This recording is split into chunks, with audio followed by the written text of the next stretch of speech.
আসসালামু আলাইকুম। সংবাদে আপনাদের সবাইকে স্বাগত জানাচ্ছি। আমি ফিরোজ তোহা। শুরুতেই আরবে কেবলস সংবাদ শিরোনাম। পুরোদমে ইরান, ইসরায়েল এবং ফিলিস্তিন যুদ্ধ চলছে, আর এই মুহূর্তে আমাদের হাতে এসছে যুদ্ধের ভয়ঙ্কর কিছু গুরুত্বপূর্ণ আপডেট সংবাদ। শুরুতেই জানাবো, দখলদার ইসরায়েলি বর্বর হামলায় একই পরিবারের 10 সদস্য সহ সাংবাদিক নিহত। গাজা শহরে আজ ইসরায়েলি বিমান হামলায় একজন ফিলিস্তিনি সাংবাদিক এবং তার পরিবারের 10 জন সদস্য নিহত হয়েছে। এক প্রতিবেদনে ওয়াফা নিউজ এজেন্সি এই খবর জানিয়েছে।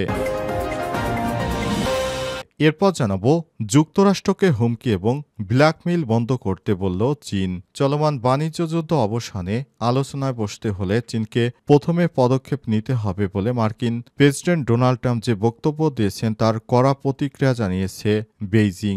আজ চীনা পররাষ্ট্র মন্ত্রণালয় জানিয়েছে, ওয়াশিংটনের উচিত হুমকি এবং ব্ল্যাকমেইল বন্ধ করে সমঝোতার ভিত্তিতে সংলাপে বসা, কারণ বাণিজ্য যুদ্ধে দুই পক্ষেরই ক্ষতি হয়। এদিকে 19 এপ্রিল রোমে যুক্তরাষ্ট্র ইরানের দ্বিতীয় দফা আলোচনা হবে। তেহরানের পারমাণবিক কর্মসূচি নিয়ে যুক্তরাষ্ট্র এবং ইরানের মধ্যে পরবর্তী দফায় পরামর্শ 19 এপ্রিল রোমে অনুষ্ঠিত হবে বলে সূত্রের বরাত দিয়ে জানিয়েছে আমেরিকান অ্যাক্সিস নিউজ পোর্টালের সাংবাদিক বারাক রভিদ। তিনি এক্স পোস্টে লিখেছেন, 3টি সূত্র আমাদেরকে নিশ্চিত করেছে আগামী শনিবার মার্কিন ইরান পারমাণবিক আলোচনার দ্বিতীয় দফা রোমে অনুষ্ঠিত হতে চলেছে।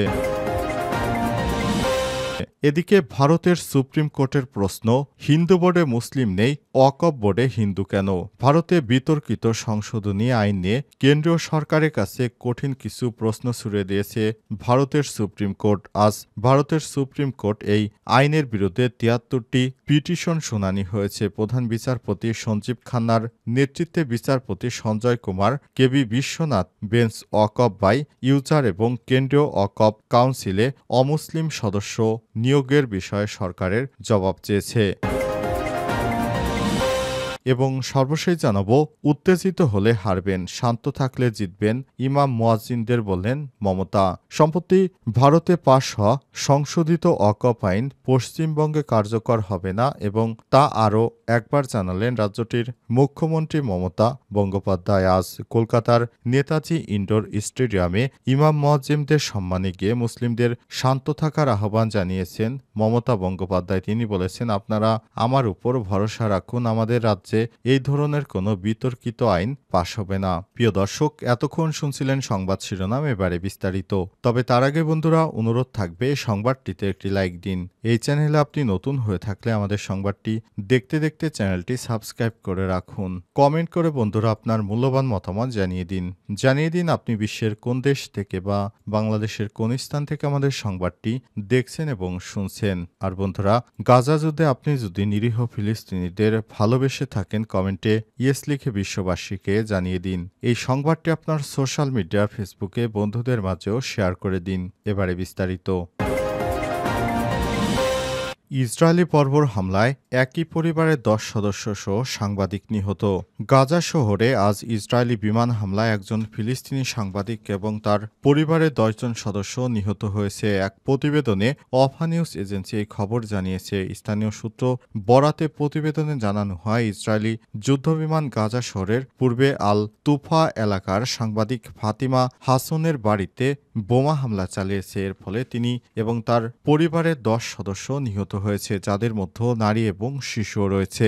গাজা উপত্যকায় ফিলিস্তিনি জনগণের উপর ইসরায়েলি বর্বর আগ্রাসন শুরু হওয়ার পর থেকে কমপক্ষে 210 জনের বেশি সাংবাদিক নিহত হয়েছে। এটি আধুনিক ইতিহাসে সাংবাদিকদের উপর সবচেয়ে মারাত্মক গণহত্যা বলে বিবেচিত।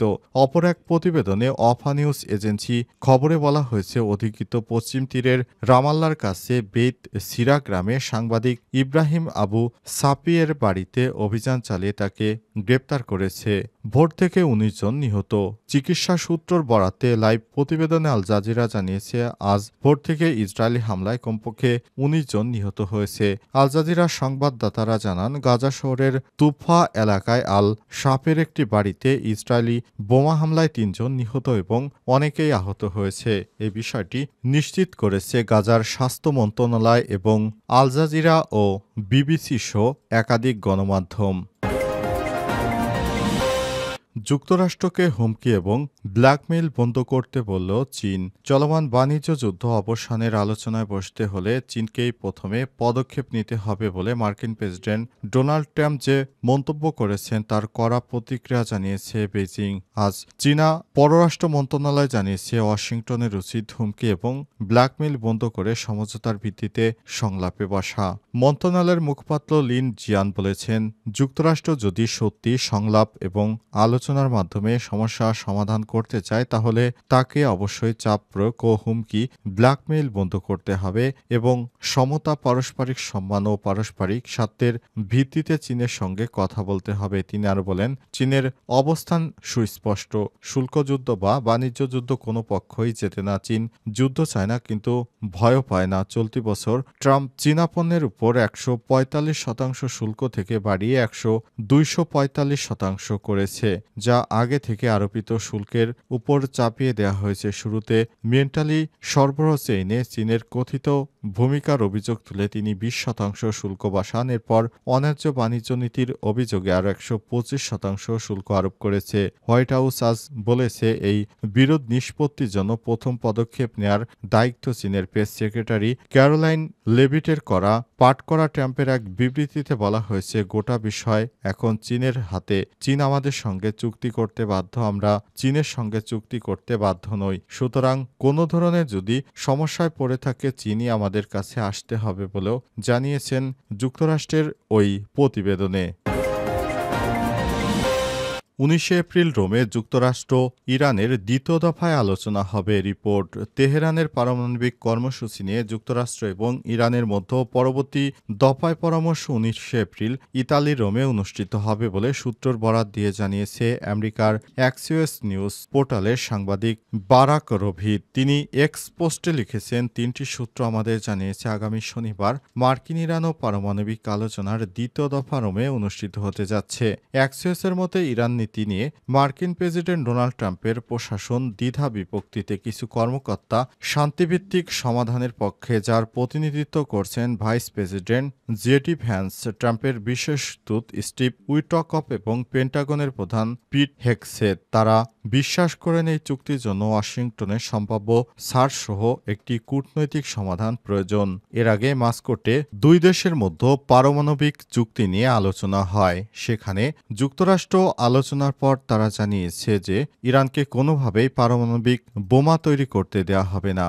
ইরানের পররাষ্ট্র মন্ত্রণালয়ের প্রতিনিধি ইসমাইল বাঘি বলেছিলেন, পরবর্তী দফা আলোচনা ১৯ এপ্রিল ওমানের রাজধানীতে অনুষ্ঠিত হবে। তবে ডাচ পররাষ্ট্রমন্ত্রী ক্যাসপার ভেল্ড ক্যাম্পো বলেছেন, পরবর্তী আলোচনা রোমে অনুষ্ঠিত হতে পারে। এর আগে ১২ এপ্রিল ওমানের তেহরান ও ওয়াশিংটনের মধ্যে পরোক্ষ আলোচনা অনুষ্ঠিত হয়েছিল।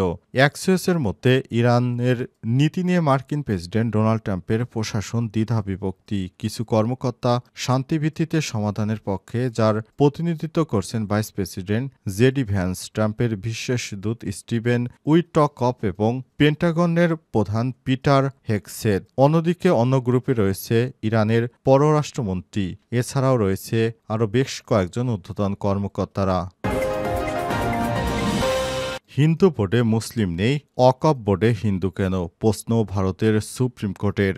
ভারতে বিতর্কিত ওয়াকফ সংসদীয় আইন নিয়ে কেন্দ্রীয় সরকারের কাছে কঠিন প্রশ্ন ছুড়ে দিয়েছে ভারতের সুপ্রিম কোর্ট। আজ ভারতের সুপ্রিম কোর্টে এ আইনের বিরুদ্ধে ৭৩টি পিটিশনের শুনানি হয়েছে। প্রধান বিচারপতি সঞ্জীব খান্নার নেতৃত্বে বিচারপতি সঞ্জয় কুমার ও কেভি বিশ্বনাথের বেঞ্চ ওয়াকফ বাই ইউজার ও কেন্দ্রীয় ওয়াকফ কাউন্সিলের অমুসলিম সদস্য নিয়োগের বিষয়ে সরকারের জবাব চেয়েছে। আদালতে প্রধান বিচারপতি কেন্দ্রীয় সরকারের প্রতি প্রশ্ন রাখেন, হিন্দু দেবোত্তর বোর্ডের সদস্য হিসেবে কোনো মুসলিম সদস্য হতে দেবে সরকার? খোলাখুলি বলুন। যদি না দেয় তবে ওয়াকফ বোর্ডে হিন্দুরা কেন?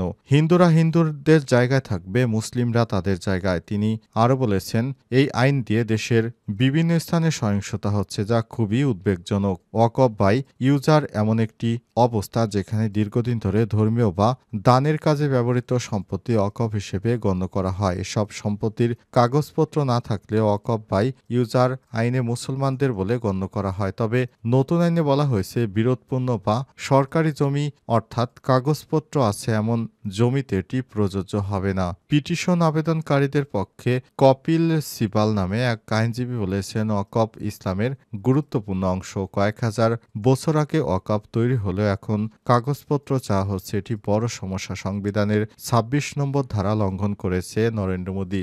বিশেষ করে ভারতে বিভিন্ন মুসলিমদের অনেক বড় বড় স্থাপনা রয়েছে, সেখানে প্রতি বছর হাজার হাজার কোটি টাকা ওঠে। সেই টাকাগুলোই মূলত নরেন্দ্র মোদী সরকার নেয়ার জন্য এই ধরনের বিতর্কিত আইন করেছে। তবে এই টাকাগুলো যেহেতু মুসলিম সম্প্রদায়ের ধর্মীয় প্রতিষ্ঠানের, সুতরাং এই টাকাগুলো নরেন্দ্র মোদীর সরকার কোনোভাবেই গ্রহণ করতে পারবে না।